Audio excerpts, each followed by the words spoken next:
What's going on, guys? JSGC here, and we are here for the Manchester City match analysis up against Arsenal. Boy, did we need that, a 3-1 win over Arsenal. We're going to start off by talking about the team's first time. I have no idea what the formation was when I saw it announced, but it looked like we weren't playing with a left-back. There's a lot of midfielders and attackers in there. I saw the thought that Fernandinho might be dropping deeper and going in at left-back. We saw Laporte going in there too. And at times when Man City were off the ball, I thought it may well revert into like a 3 at the back, and then when they're on the ball, it might go into like a 4 at the back. So we might be looking at a 3-5-2, and then the simple 4-3-3 that Manchester City tend to go with. But we saw Bernardo Silva and Raheem Sterling head out on the wings. They could act as wing-backs too. We didn't really see Raheem Sterling tracking back that much though. So Kevin De Bruyne starting too with Sergio Aguero. And basically just a packed midfield with Gundogan, Bernardo Silva, Fernandinho, Kevin De Bruyne all playing, and David Silva all capable of doing that central role. So it was to keep Arsenal guessing, and it was unusual, and it was like Manchester City's plan B to prepare for Arsenal. And Arsenal went with a few surprises with themselves. Arsenal ended up going with Lacazette and Aubameyang going up front. I was expecting Ozil to start in this game. He didn't. We saw Denis Suarez on the bench too. We saw Iwobi start, as we also saw like a defensive 5 of Koscielny, Monreal, Mustafi, Lichtsteiner, and also Kolasinac too. So it was pretty weird that both sides were kind of changing it up and trying something new to keep both teams guessing and keeping things a little bit unpredictable, which is what Pep Guardiola is really all about at times. So in the game itself, I think it was 24 seconds or something like that it was against Newcastle, something crazy. But 48 seconds this time before we scored, taking our time a little bit, I'd say. Arsenal caught high from Aymeric Laporte. Turned into the new Benjamin Mendy, what I reckon, because that cross put in for Sergio Aguero, absolutely brilliant. Aguero diving header, comes off Leno's arm into the net. I'll take it every day of the week, if I'm honest. And going 1-0 up, a great start though, and it's the way to be.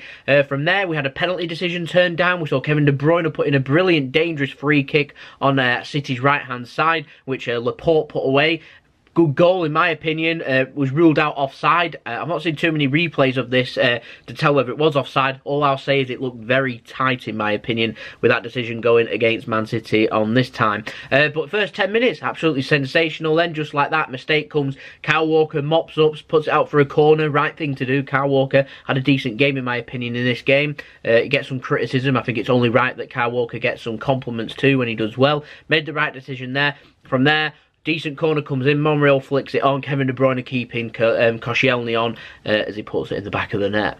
Oh, yeah. Back to that again. Then from there, Arsenal started growing into the game. Lacazette was being nice and aggressive in the middle, nice and attacking, getting forward too. Aubameyang was starting to get involved more. Iwobi was looking dangerous too. And from there, Arsenal looked like might even have been the most likely to score next. And then it was just dragging on a little bit to half time. So it's always an important stage when you get to the last few minutes of the half that you try and keep the score at what it is so you can go in with that. Arsenal caught a little bit lackluster. 44 minutes in, and just like that, it was 2-1. It was gorgeous. It was sexy, it was hot, it was marvellous football. Raheem Sterling with a 1-2 with Ilkay Gundogan. It's beautiful football. Beautiful ball over the top from Gundogan to find Raheem Sterling on that 1-2. And then an excellent pullback across for Sergio Aguero just to tap it in. It's such a lovely, elegant goal that Sergio Aguero literally has no effort to put in to tap that ball in, because everything was just laid onto a plate because it was just perfect. Lovely movement from Sergio Aguero to get into that situation and position in the first place. And you see a lot of goals get talked about, overhead kicks, volleys, top corner goals, top bins, things like that. But this was just sheer class. It was extremely elegant from Manchester City. It was football porn. And 2-1 to Manchester City going in to the half-time break. Brilliant time to score, and what a goal it was. A lot of people won't appreciate it, but everything in the build-up to that goal was absolutely spot on. It was like watching a training manoeuvre being perfect, but you've not got the young players that are working it in and around. You've got Arsenal's first team out, just pulled to bits by Manchester City's attacking flair and attacking play. Oh, it's proper spine-tingling, it really is. But half-time, 2-1 to Manchester City. Decent half of football from both sides. Hit and miss from us at times. Brilliant at some times, like the goal, and then a bit hit and miss. Some wayward passes, reminiscent of that Newcastle game. Apart from we've got that killer second goal that we're always looking for. Looked like it might knock the stuffing out of Arsenal. So it showed the first 10 minutes very key in the second half. from there, was working the ball into space, was passing okay, needed to just try and get a few more players involved, players like Kevin De Bruyne and David Silva, that we struggled against Newcastle to get them involved. Just get them involved a little bit more, get that killer third goal, that crucial 2-goal lead that we needed, and we can go from there. But Arsenal, by half-time, no means out of it. Might have had not a fatal blow, but a big blow to them by just before half-time, but they still got a lot to work with in the second half, and they knew that if they could score in the first 10 minutes, then it's proper game on. City came out second half, looked very strong, dominating the second ball this time. They were finding space, passing a lot better. Arsenal couldn't get out the blocks. They looked very tired. They weren't sitting deep. They weren't attacking in the middle. They weren't being aggressive like Lacazette was in the first half. It wasn't really there for them. And so on 61 minutes, Sergio Aguero ends up completing a wonderful hat-trick. Possibly a handball from the goal. I'll leave that up to you to decide. Let me know in the comments. Was it handball or not? But Raheem Sterling gets into a position, whips the ball across. Leno comes out, puts his arm onto it. Sergio Aguero, because Leno's pushed it away from him, the ball's going past him, so he slides, kind of falls over, doesn't really know what's happening. The ball hits his side, hits his arm, and it ends up going into the back of the net just about before it was like loosely cleared from Arsenal, and Bernardo Silva smacked it in just to make sure that the ball did go in the back of the net. But could it have been given handball?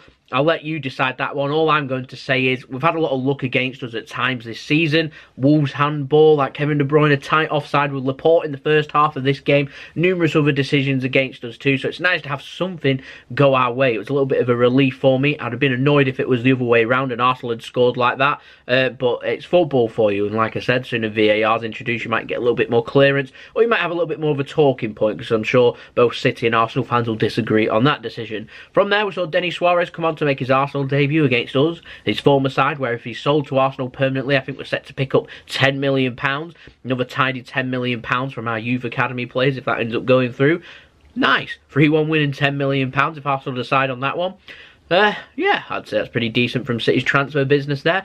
Disappointing from Arsenal, no attempts in the second half. I'm sure they'll be very disappointed in their second half performance. Even though they've gone 2-1 behind, their head held high. In my opinion, for the first half performance, in the second half, they just looked so tired. They didn't know what they were doing. They didn't want to sit deep. They didn't want to attack, and it was leaving far too much space. My only surprise is that it finished 3-1, because realistically, we could have had 4, we could have had 5 if we wanted it, and it could come crucial goal difference at the end. So hopefully, the 2-goal difference that we picked up in this game won't come back to bite us on the bum come the end of the season. But full time, 3-1, 3 more points on to Everton for our next future game in hand. Obviously, because we won't be playing on that weekend of the Carabao Cup, we've got a match against Chelsea instead, that apparently Everton aren't happy about, that apparently Man City aren't happy about, apparently Liverpool aren't happy about it either. I'm not too sure why we're unhappy about that game being played. It means now if we can win, we're going to put pressure onto Liverpool, who of course play tomorrow against West Ham away in London. So we'll look at the stats for this game. 59% possession for Manchester City to Arsenal's 41. I've seen teams drive us a lot further away in terms of possession, so decent effort from Arsenal there. 19 shots to their 4, 2 on target for Arsenal, 12 on target for Man City. Very good with shots on target there. Some good saves from Leno. Like I said, this could easily have been 4 or 5, but still showed that clinical touch when it was needed, and a good hat-trick from Sergio Aguero. In terms of passing, pass completion rate, just 87.8% from Man City. It's normally around 89 to 90, even 91, 92 at home, so it's a little bit below, so they've still got something to work on there. A disappointing 79% though from Arsenal. I'm sure they'll like to improve on that. They're a lovely, elegant passing side.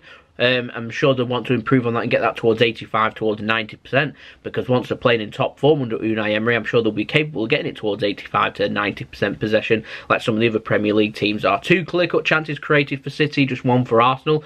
Not too bad. Connecting with crosses, 14% for Arsenal, 11% with Man City. Neither of them brilliant in the air, we'll say that. Arsenal ended up completing more dribbles than what Man City did. That's quite unusual. We had more corners. We ended up having more offside. We did seem to be going or straying offside every now and then, didn't we?